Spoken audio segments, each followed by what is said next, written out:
जीवन उत्सव कार्यक्रम में आप सभी का हार्दिक अभिनंदन है। प्रभु परमेश्वर का धन्यवाद हो, फिर उसने एक अवसर दिया कि हम सब मिलकर उसके पवित्र चरणों में इकट्ठे हो सके। प्रभुवर हमसे बातें करते हैं, अपने अनुग्रह को हम पर प्रकट करते हैं। इन दिनों में हम लोग प्रभु यीशु जी के दृष्टांतों पर ध्यान कर रहे हैं। आज भी हम एक दृष्टांत पर ध्यान करें। मैं आप सबका हार्दिक अभिनंदन करता हूं इस कार्यक्रम में। आइए मिलकर हम प्रभु के चरणों में कुछ समय व्यतीत करेंगे। इन दिनों में हम प्रभु यीशु जी के दृष्टांतों पर ध्यान कर रहे हैं। आज फिर एक नए दृष्टांत को हम आपके सामने लेकर आएंगे। वो दृष्टांत पढ़ा जाएगा, फिर उसकी विवेचना होगी, लेकिन उससे पहले एक भजन और उसके बाद फिर हम प्रभु के वचन में जाएंगे।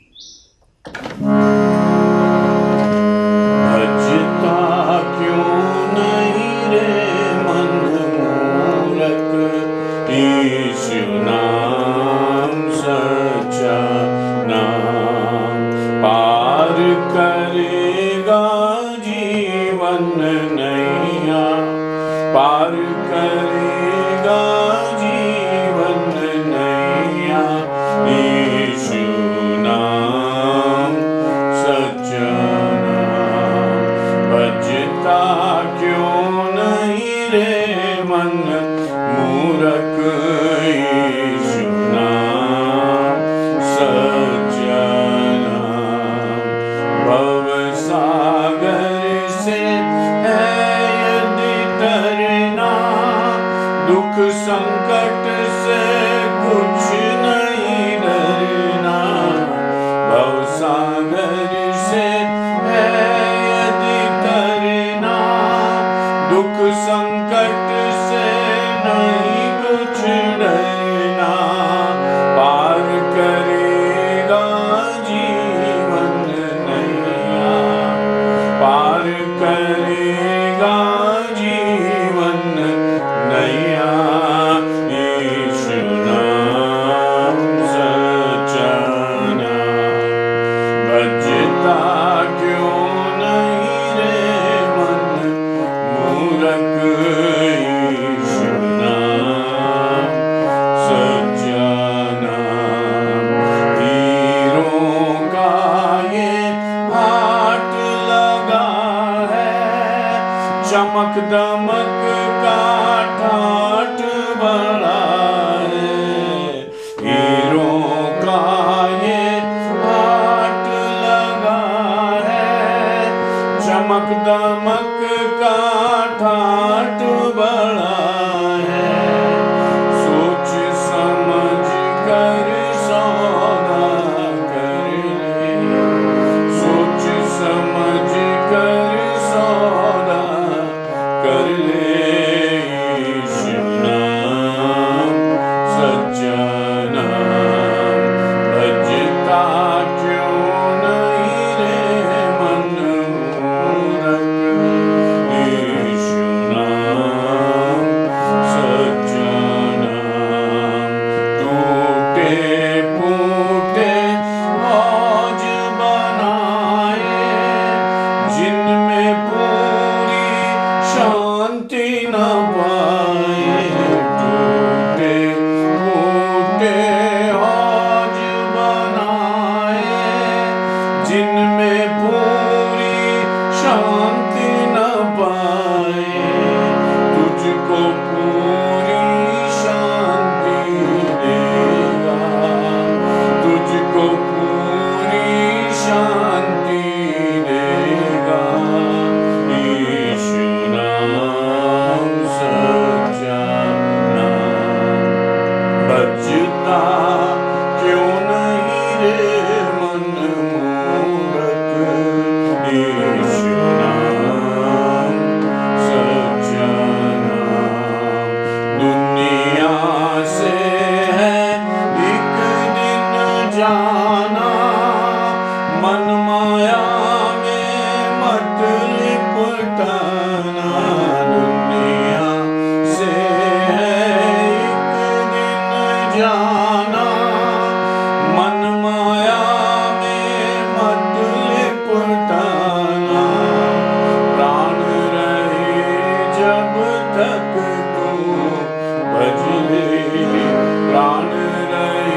सुसमाचार 13वां अध्याय 18वां आयत से लेकर 21वां आयत तक। फिर उसने कहा, परमेश्वर का राज किसके समान है और मैं उसकी उपमा किससे दूं? वो राई के एक दाने के समान है जिसे किसी मनुष्य ने लेकर अपनी बारी में बोया और वह बढ़कर पेड़ हो गया और आकाश के पक्षियों ने उसकी डालियों पर बसेरा किया। उसने फिर कहा, मैं परमेश्वर के राज की उपमा किससे दूं? वह खमीर के समान है जिसको किसी स्त्री ने लेकर 3 पसेरी आटे में मिलाया और होते होते सब आटा खमीर हो गया। प्रभु यीशु जी ने अपने जीवन में जब वे इस पृथ्वी पर सेवकाई कर रहे थे बहुत सारी बातें दृष्टांतों में कही और ये उनके लिए एक नई बात थी। इसलिए नई बात थी कि इससे पहले लोग दृष्टांतों में उपदेश नहीं देते थे और विशेषकर यहूदी धर्म व्यवस्था में दृष्टांतों का उपयोग बहुत कम किया जाता था। इसलिए एक नायाब तरीका था। चेलों ने पूछा, यीशु जी आप दृष्टांतों में क्यों बोलते? यीशु जी ने 2 मुख्य कारण बताए जिसको समझना बहुत जरूरी है इससे पहले कि हम इस दृष्टांत में जाएं। यीशु जी ने कहा, मैं दृष्टांतों में इसलिए बोलता हूं कि वे देखते हुए भी ना देखें और सुनते हुए भी ना सुने।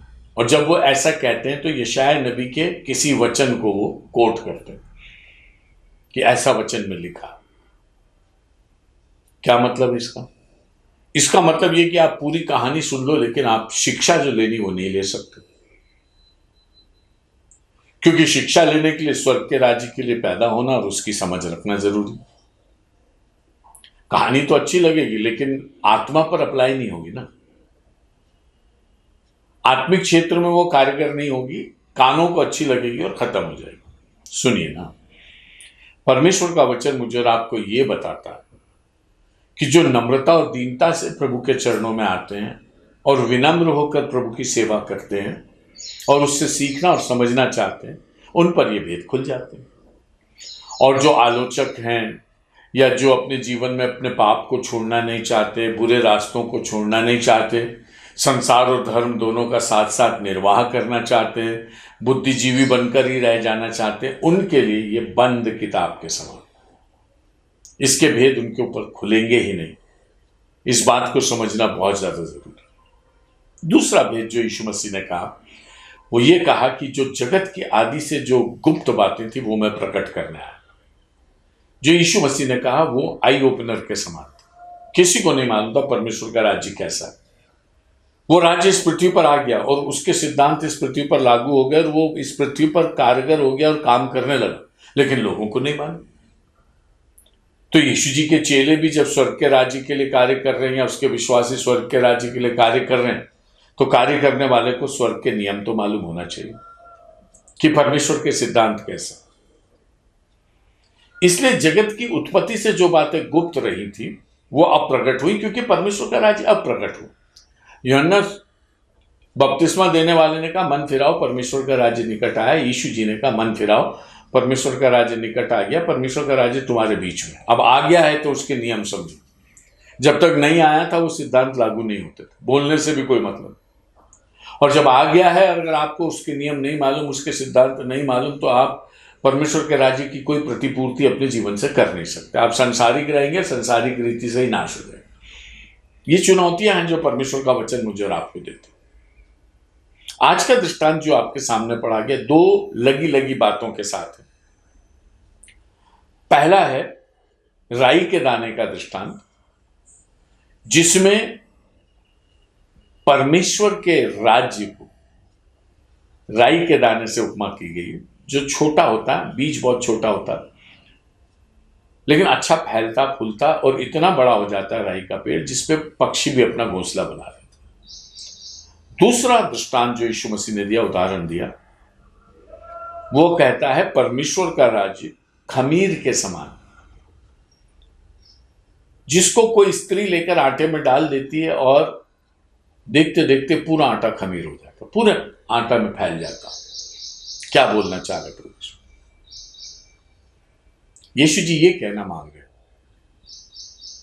कि स्वर्ग का राज्य अद्भुत बातों का राज्य, ऐसी बातें जो सहज नहीं होती वो स्वर्ग के राज में होती। उनमें से एक बात क्या है, वो ये कहना चाह रहे, वो है उसकी असाधारण वृद्धि। जब भी हम कोई चीज को रखते हैं तो हम उसका एक अनुमान लगाते हैं। एक किसान एक खेत में बीज बोता, वो कहता है मुझे 10 क्विंटल मिलेगा, लेकिन अगर 10 की जगह 100 मिल जाए तो वो क्या बोले, ये तो बहुत अद्भुत बात होगी।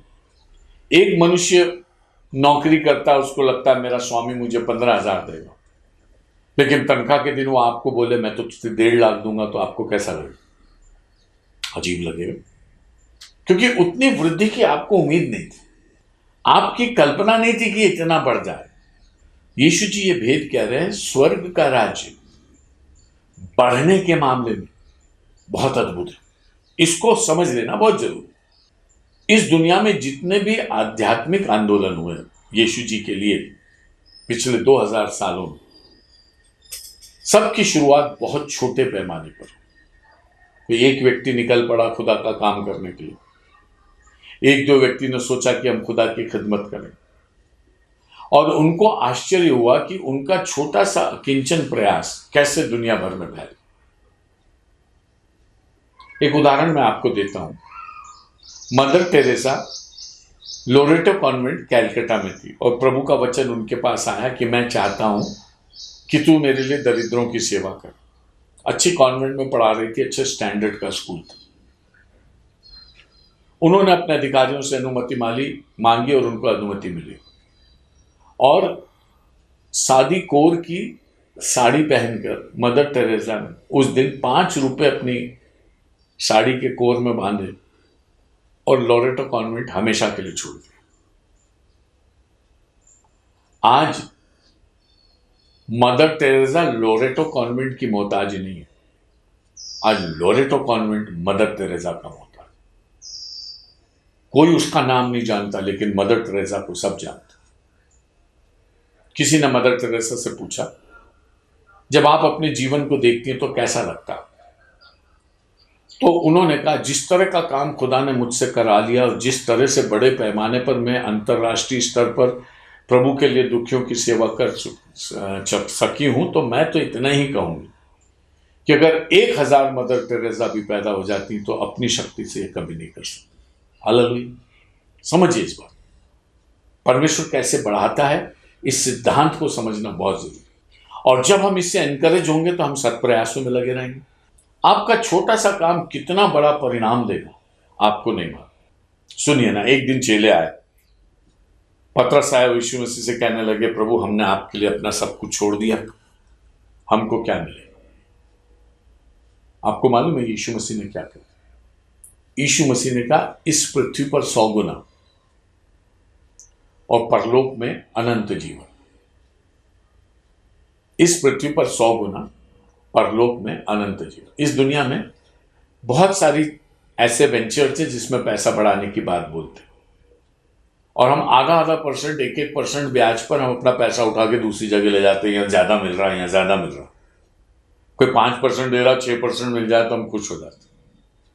और इसमें बहुत सारे लोग हमको ठग भी लेते हैं कि हम इतना इतना देंगे और पैसा लेके भाग भी जाते हैं, क्योंकि उतना बढ़ नहीं सकता। सबको मालूम है एक गुंजाइश से ज्यादा मार्केट में बढ़ने की गुंजाइश नहीं। यीशु मसीह कह रहे हैं, देखो मेरे पास डबल बेनिफिट स्कीम, पृथ्वी पर कितना गुना, कितना परसेंट नहीं, सुनिए, परसेंट नहीं, परसेंट अलग चीज होती है, गुना, हाउ मेनी टाइम्स। गुना में बढ़ना की तो हम सोच ही नहीं रहे, हम तो परसेंट में बढ़ते। यीशु का राज गुना में बढ़ता। यीशु ने पतरस से कहा, इस पृथ्वी पर 100 गुना मिलेगा, 1 का 100, और स्वर्ग में अनंत जीवन। कोई और दे सकता हो तो ले लो। आज इस प्रोग्राम के द्वारा मैं आपसे ये कहना चाहता हूं, यीशु जी जो देना चाहते हैं आपको कोई नहीं दे सकता और कहीं से नहीं मिल सकता। ऐसी वृद्धि केवल परमेश्वर के पास से ही मेरे और आपके लिए संभव है। क्योंकि वो उदार है, वो नाप नाप कर नहीं देता। जब उसने 5 रोटी और 2 मछली से 5,000 को खिलाया तो अनेक टोकरे बच गए। वो नाप नाप के नहीं देता, वो भरपूरी से देने वाला परमेश्वर। और इस संसार के इतिहास में ऐसे बड़े बड़े आंदोलन आज खड़े हुए जो बहुत ही निम्न स्तर से शुरू हुए और बढ़ते चले जा रहे। परमेश्वर का राज्य अपने आप में एक विस्तार करने की क्षमता रखता है। इसका उदाहरण यीशु मसीह ने 2 उदाहरणों से दिया। जैसे मैंने आपको आरंभ में कहा, राई का दाना होता, बहुत छोटा बीज होता, लेकिन पौधा अच्छा बड़ा हो जाता। सो बीज के साइज के अनुसार पौधे का अगर अनुपात लगाया जाए तो वो सबसे छोटा होता। शायद घास के बीज के बराबर भी राई का दाना नहीं होगा, उससे भी छोटा होगा। तो जब घास और राई में डिस्कस होगा तो घास बोलेगी कि तो कुछ भी नहीं, इतना सा है, तो मेरे से भी छोटा हो गया। लेकिन जब बारिश होती और जब राई का दाना उगता तो कई घासें उसके नीचे से सूख जाती, लेकिन राई का पेड़ बना रहता। यह है परमेश्वर का अद्भुत कार्य। परमेश्वर का वचन कहता है, तू अपनी आंखों से दुष्ट के अंत को देखेगा। भजन संहिता। तू ज्यादा जिएगा तभी तो देखेगा ना। और परमेश्वर का वचन कहता है कि परमेश्वर का राज्य खमीर के समान है। कि स्त्री ने बहुत सारा आटा गूंदा, उसमें थोड़ा सा खमीर मिला दिया, कुछ नहीं करना उसको, खमीर पे मेहनत नहीं करना, आटे को फेंटना नहीं है, आटे पर कोई ट्रीट नहीं करना, बस खमीर डाल के छोड़ देना, आटा अपने आप बढ़ जाता। ठीक उसी प्रकार से जैसे किसान खेत में बीज बोता है तो किसान पेड़ों में कुछ नहीं कर सकता, वो पानी लगा सकता, खाद वाद दे सकता, बढ़ना परमेश्वर की ओर से होता। एक पौधे को भी किसान अपनी शक्ति से नहीं बढ़ा सकता। वैसे ही परमेश्वर का राज्य, हमारा काम है छोटे छोटे प्रयासों से बोना और बड़ी बड़ी फसल को देखना। क्या आप तैयार हैं विश्वास में कि आप प्रभु के लिए आज से कहें कि प्रभु मैं छोटे छोटे प्रयास में भी पीछे नहीं हटूंगा और मैं बहुत मेहनत करूंगा और अपने फल को देखूंगा। प्रार्थना करें। अनुग्रहकारी पिता, धन्यवाद देते हैं समय के लिए, धन्यवाद देते हैं आपके अद्भुत वचन के लिए, जो हमारी आंखें नहीं देख सकती और जो हमारी कल्पना नहीं सोच सकती। ऐसा बड़ा विस्तार खुदा आपने अपने आध्यात्मिक क्षेत्र में अपने भक्तों को, अपने लोगों को दिया, उसको भुनाने के लिए, उसको देख देख कर आनंदित और मगन होने के लिए, और उसको पूरा पूरा उपभोग करने के लिए आप अपने दासों की सहायता करें। हम में से प्रत्येक जन आपकी बहुत बड़ी बढ़ती को अपने जीवन में, अपनी कलीसिया में, अपने समाज में, अपने देश में और अपनी दुनिया में देख सकें। इस वचन के बायस यीशु नासरी के नाम से प्रत्येक दर्शक के रोग की चंगाई की आज्ञा देता हूँ। आत्मा प्राण देह में प्रभु की शांति और तसल्ली भरी रहे। हर एक शैतान के कामों को कुचलता हूँ और परमेश्वर की स्वतंत्रता और शांति आपके ऊपर रिलीज करता हूँ। परमेश्वर का कुशल आपके ऊपर सदा बना रहे, यीशु नासरी के नाम से, आमीन। प्रिय दर्शकों, हम आपके आभारी हैं कि आप हमसे जुड़े रहते हैं। हम हर प्रोग्राम में आपको हमारे फोन के नंबर्स देते हैं जिस पर आप कभी भी कॉल कर सकते हैं। इन नंबर्स का आप उपयोग करें और आपके मन में यदि कोई प्रश्न है, कोई प्रार्थना का निवेदन है, आप और अधिक जानना चाहते हैं, आप अवश्य इन नंबर्स पर कॉल करके हमसे संपर्क करें। प्रभु की आशीष आप पर सदा बनी रहे। आमीन।